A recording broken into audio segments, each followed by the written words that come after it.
বাড়িতে তুলসী গাছ রাখার চল আজকের নয়।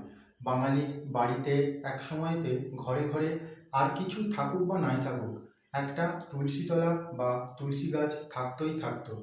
সকাল সন্ধে সেখানে ধূপ জ্বালিয়ে প্রদীপ দিয়ে পূজা করা হয় সেখানে।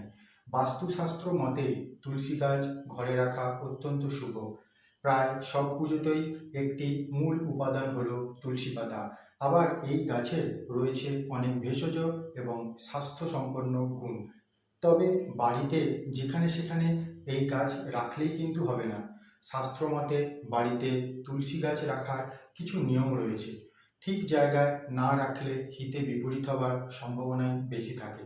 তবে বাস্তুমতে ঠিক কোন জায়গায় এই তুলসী গাছ রাখলে ফিরতে পারে আপনার ভাগ্য, জেনে নিন বিস্তারিতভাবে। তুলসী গাছ লাগানোর সবচেয়ে আদর্শ স্থান হলো উত্তর দিক। বাড়ি বা ফ্ল্যাটের উত্তর দিক যদি খোলা হয় তাহলে সেখানে রাখা উচিত তুলসী গাছ।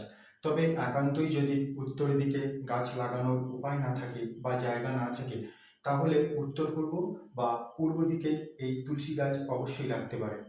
বছরে যখন তখন কিন্তু তুলসী গাছ বসানো যায় না।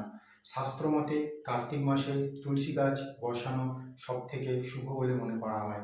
কার্তিক মাস ছাড়াও চৈত্র মাসের নবরাত্রির সময়তে বাড়িতে অবশ্যই স্থাপন করতে পারেন একটি তুলসী গাছ। লোকবিশ্বাস অনুসারে বাড়িতে তুলসী গাছ থাকলে দূর হয় অর্থনৈতিক সমস্ত ধরনের সমস্ত কষ্ট, প্রসন্ন হয়ে যান লক্ষ্মী জনার্দন। যেহেতু বৃহস্পতিবার লক্ষ্মীবার, তাই ওই দিন তুলসী গাছ বসানোর জন্য অত্যন্ত শুভ যোগ বলে মনে করা হয়। আবার অর্থনৈতিক বাধার মধ্যে থাকলে শনিবার বাড়িতে তুলসী গাছ বসিয়ে দেখতে পারেন, অবশ্যই আপনি লাভবান হবেন। তবে সাবধান, একাদশী, রবিবার, সূর্যগ্রহণ এবং চন্দ্রগ্রহণের দিনগুলিতে কিন্তু ভুলেও তুলসী গাছ বসাবেন না। এইসব দিনে তুলসী গাছ বসানো অত্যন্ত অশুভ বলে মনে করা হয়। এই ধরনের আরও তথ্য সমৃদ্ধ অনেক ভিডিও পেতে চ্যানেলে যদি নতুন হয়ে থাকেন তবে চ্যানেলটিকে সাবস্ক্রাইব করে রাখবেন। নমস্কার।